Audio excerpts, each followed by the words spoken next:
Welcome back to America Decides. Non-citizens voting in our elections is extremely rare. Nevertheless, some Republicans suggest this is some sort of widespread problem. CBS News chief legal correspondent Jan Crawford went to North Carolina to investigate. Last month, the Republican National Committee's Protect the Vote tour rolled into Raleigh, North Carolina with a message. Only American citizens can vote. To find or stop potential illegal voters, Republicans have filed lawsuits across multiple states, including this one in North Carolina, arguing improperly managed voting lists could open the door for significant numbers of non-citizens to vote. The North Carolina Board of Elections is refusing to take the steps to take illegal immigrants off the voter rolls. Echoing political message of the Republican nominee. And a lot of these illegal immigrants coming in, they're trying to get them to vote. It is a lie. It is a myth. But Democrats like Juan Perano, head of the Latino advocacy group LULAC, don't see it that way. Why would a non-citizen vote? Latinos are not going to make the trip to the United States and literally put themselves in legal jeopardy by registering to vote and actually voting in an election. Non-citizens have registered to vote in the past. Since the last election, several states have taken steps to remove thousands of potential illegal voters from their rolls. But officials say the number of non-citizens who've actually cast votes in federal elections is minuscule. North Carolina identified less than 50 in its most recent audit, although that was in 2016. So usually this is a total non-issue. We don't believe that there's any proof at all whatsoever that this is a widespread issue. It is illegal to vote if you are a non-citizen. Don't risk your American dream. The fight to clean up voter rolls and prevent non-citizens from voting is a focus of conservative election integrity groups who are distributing mailers and hosting in-person events. They are voters that are most likely to be ineligible or illegal.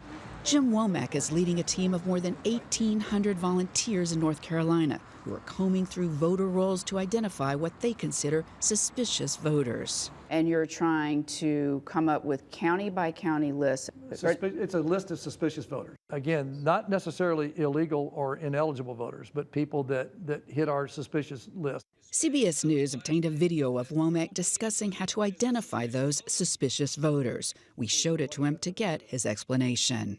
If you've got folks that that were registered and they're missing information, and they were registered in the last 90 days before the election, and they've got Hispanic-sounding last names, that probably is a suspicious voter. But why would you single out Hispanic-sounding last names? In that case, I would have to listen to the full context. The Hispanic-sounding last names certainly is not exclusive.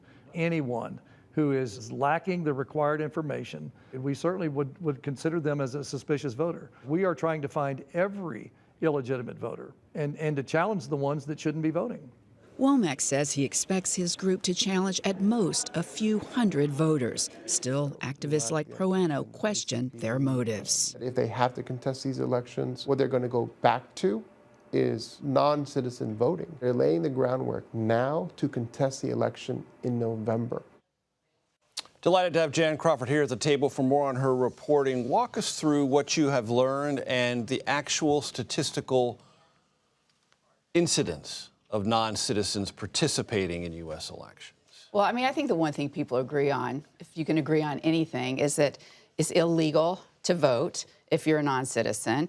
It's against the law, federal law, and it hardly ever happens, right? So that's the issue. And just because you show up on a registration list does not mean you're a voter, because in many states that allow undocumented persons to obtain a driver's license, you can automatically become registered. You may not even be aware of that. That doesn't mean you intend to vote or ever have voted. And I think, Major, you just hit exactly the point. And that's where a lot of the confusion has come in, because people see, like, well, what about 6,000 in Texas? And what about, you know, in Alabama and in Virginia? Those are non-citizens who ended up being registered to vote, perhaps unintentionally, because, as you said, you can get a driver's license.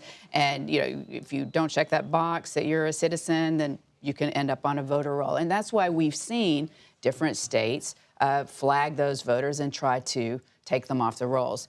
But we've also seen some Republicans, including the former president, try to make this a big political issue to suggest that non-citizens are voting in numbers that would, be so extreme that it could potentially affect the outcome of the election. And obviously, you've seen Democrats push back strongly on that. And I mean, we got some resistance even among Republicans in North Carolina, including the man that we spoke to. He's got about 1,800 people. I think they're mostly senior citizens sitting at home on their laptops, going through some of these voter rolls, voters that maybe didn't provide the required information. And they're looking to try to see if there's any non-citizens on the rolls. And if they think they found one, then they're going to throw a red card, to use some sports analogy, and try to challenge it after the election as a potential non-citizen voter or an illegal voter. They're not just looking at non-citizens. They don't think they're going to find that many. I mean, even they concede maybe 200 at most. And I mean, do we think North Carolina? I think probably. If it's going to be that close, we're going to be talking about a lot of other things there. But it has led to confusion. And Democrats believe that that's part of the plan, right? To create confusion and potentially sow doubt. Right. Jan Crawford. And she mentioned possibly 200. North Carolina was decided by more than 74,000 votes for former President Trump in 2020. Just keep that in mind.